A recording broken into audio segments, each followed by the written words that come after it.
everyone. Welcome into AZ Audibles. I'm Claudia Faust with Eric Sorensen and Zach Elvira. We have an exciting week of high school football ahead of us, and that's because we're going to start seeing some transfers out on the field. If you're unfamiliar with the rules, here's a quick breakdown. If a student transfers from out of state with their parent or guardian, they can play the entire season. But if they transfer without a parent or guardian, that student has to sit out the first half of the season. Students who transfer from one Arizona school to another also have to sit out the first half of the season.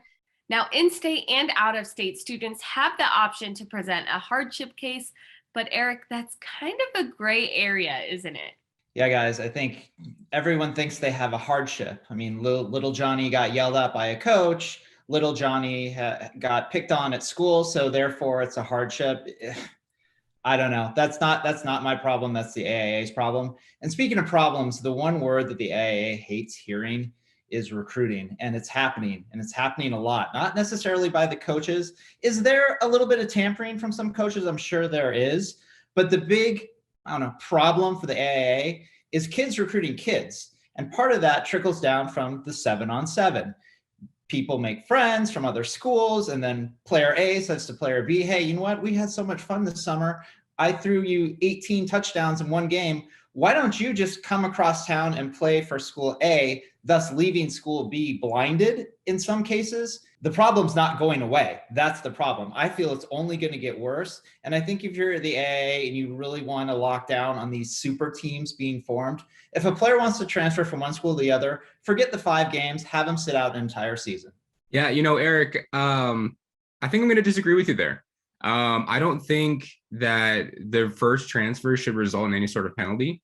Now, granted, if it was a situation where, like you said, maybe a coach was involved and it was a little bit of tampering, then absolutely that is not okay. But I really think, honestly, in my opinion, that if a player transfers, I think just let him play for their first time. Now, if they transfer twice, then of course, I think you have to sit out the entire season. But I think California kind of does it right where, they allow a player to transfer one time without penalty. And I think, honestly, you would see a lot of these situations kind of, not really take place here with, the lawsuits and the constant arguments on social media and everything.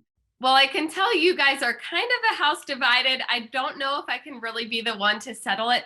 I think I do kind of agree with what Eric is saying. I just think that there's going to be so much of an imbalance if the students have the option to just transfer to any school that is the current powerhouse. In this case, I think that the AIA's rules really do work, and it'll help prevent that from happening.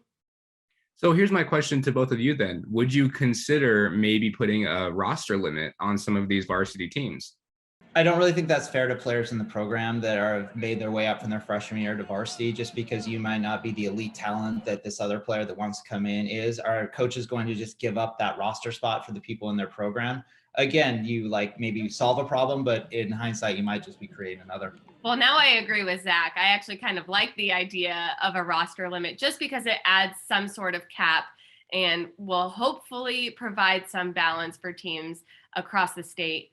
But anyways, thanks for tuning in and joining us on AZ Audibles. If you want more AZ Audibles, you can head to sports360az.com. Now let's send it over to Bruce Cooper for Coop's Chronicles.